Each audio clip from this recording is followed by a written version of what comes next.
Supreme court ने केंद्र सरकार को 498A को रिव्यू करने को कहा है, इसका क्या मायने है? एक्चुअली 498A पहले की मैं बात बता रही हूँ, है ना, बाद में तो उसमें अमेंड हो गया। पहले 498A यानी 498A मतलब डाउरी की बात की जा रही है कि अगर दहेज के लिए प्रताड़ना है तो 498A में पहले इमीडिएट अरेस्ट होता था, है ना, कि 498A लगा तुरंत अरेस्ट हो जाता था। बाद में रिव्यू हुआ, इमीडिएट अरेस्ट हटा दिया गया। फिर क्या किया गया कि भाई मीडिएशन कराया जाए, 1 बार 2 बार 3 बार। अब क्या है कि 498A में जब भी केस जाता है तो किसी को कोई फर्क नहीं पड़ता है। वो भी डोमेस्टिक वायलेंस एक्ट की तरह ही हो गया कि 498 होगा, मीडिएशन के लिए बुलाया जाएगा, समझौता कराया जाएगा। अगर महिला मान जाएगी, पुरुष मान जाएगा, समझौता हो जाएगा तो वापस वो घर चली जाएगी। 1 बार 2 बार 3 बार 4 बार। अब क्यों ज़रूरत पड़ी, मैं उसकी बात बता रही हूँ। अब आप हमें बताएं कि जब लड़की पैदा होती है, थोड़ी बड़ी होती है, तो कौन सा ऐसा माँ बाप है जो ये नहीं सोचता कि इसके दहेज के लिए हमें पैसा जुटाना है? बिल्कुल सब सोचते हैं, सब सोचते हैं। यानी दहेज बिना शादी नहीं होती। ये सबको पता है, दहेज बिना शादी नहीं होती। तो हर शादी के जड़ में दहेज है, तो हम इससे इनकार नहीं कर सकते कि दहेज के केस नहीं होंगे। बिल्कुल। आप जब दहेज लेकर शादी कर रहे हैं तो ऑब्वियस सी बात है, सौदाबाजी उस रिश्ते में आ चुका है। और जब एक बार रिश्ते में सौदाबाजी आ जाता है तो ये सौदाबाजी कब तक चलेगा इसकी गारंटी कोई नहीं ले सकता है। और जो रिश्ते सौदेबाजी पे टिकते हैं वो सौदे के साथ ही खत्म होते हैं। बिल्कुल। तो जिसको ये पता है, हमें आपको पता हो कि सामने वाला इस चीज़ की कीमत आपने 50,000 में खरीदा लेकिन वो 1 लाख दे सकता है, तो आप मांगेंगे नहीं?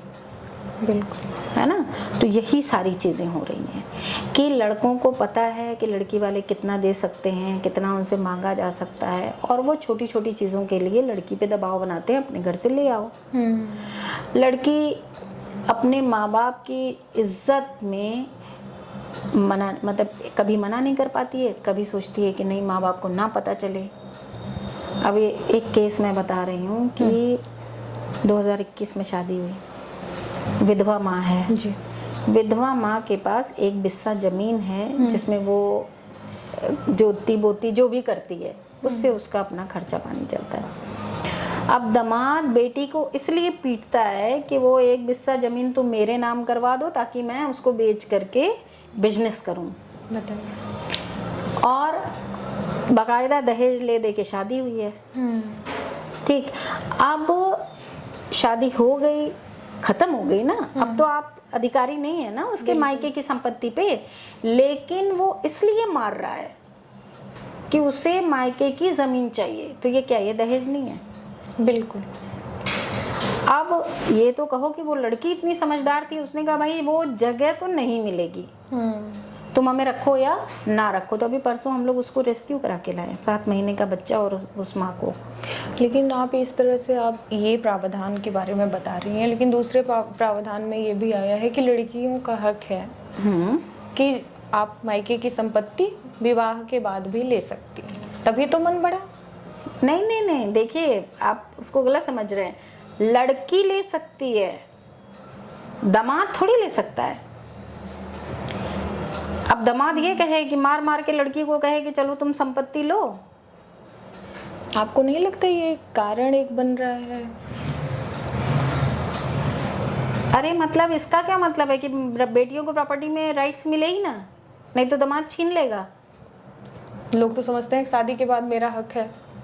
हक मतलब क्या होता है? एक मायके का घर है, ठीक है, किन्हीं कारणों से लड़की ससुराल से निकाल दी गई। एक मैं उदाहरण दे, एग्जाम्पल, वो आ गई मायके।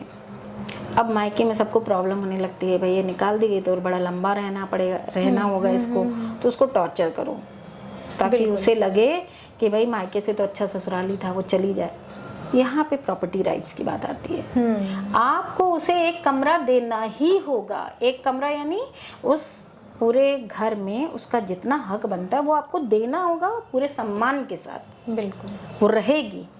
आप उसको ये नहीं कह सकते कि तेरी शादी हो गई अब तू ससुराल में ही मरो कि खपो, ये जो फालतू की हाँ, बकवास पहले की की जाती ये आप नहीं कह सकते हैं। वो सम्मान के साथ वहाँ रहेगी, वहाँ अपना स्कूल चलाए, बिजनेस करे, जो भी करे उस छोटी सी जगह में आपको देना पड़ेगा। ये बात है। बात ये लड़कियों में देखिए, अभी तो लड़कियां डरी हुई हैं, उनको लगता है प्रॉपर्टी राइट्स में अगर हमने जा करके अपना प्रॉपर्टी मांगा तो हमारे रिश्ते खत्म हो जाएंगे। एग्जैक्टली। तो ये पेट्रियार्की क्या है? रिश्ते किससे खत्म हो जाएंगे? भाई से कि बहन से? भाई से खत्म हो जाएंगे, क्योंकि उस पूरे प्रॉपर्टी पे तो भाई रह रहा है। बिल्कुल। लड़कियां तो चली गई ससुराल, भाई रह रहा है ना, तो ये भाइयों को समझना पड़ेगा। मतलब दो भाई हैं, अगर दोनों में संपत्ति बढ़ती है तो एक समय के लिए होता है, सीमित समय के लिए कि मनमुटाव हुआ, लेकिन फिर एक हो जाते हैं बंटने के बाद। लेकिन अगर बहन वही संपत्ति मांग ली, बेटी मांग ली, तो वहाँ लगता है कि रिश्ता अब जन्म भर ना देखा होगा बहन भाई का। उसके पीछे लॉजिक क्या दिया जाता है कि आपके हिस्से का जितना रकम था वो आपको दहेज में दे दिया गया, जी, लिहाजा अब आप नहीं मांग सकते हैं। तो मतलब ये क्या, मतलब मुझे तो गुस्सा खैर बहुत आता है इन चीज़ों पे, लेकिन ये पूरा जो समाज है जिसका सोच ही इतना निर्दयी है औरतों के लिए, वो सोच कैसे बदलेगा? कभी कभी तो मुझे लगता है कि भाई कोई ऐसी दवा होती लोगों को खिलाते कि सोच बदल जाए, पर वैसा नहीं हो सकता।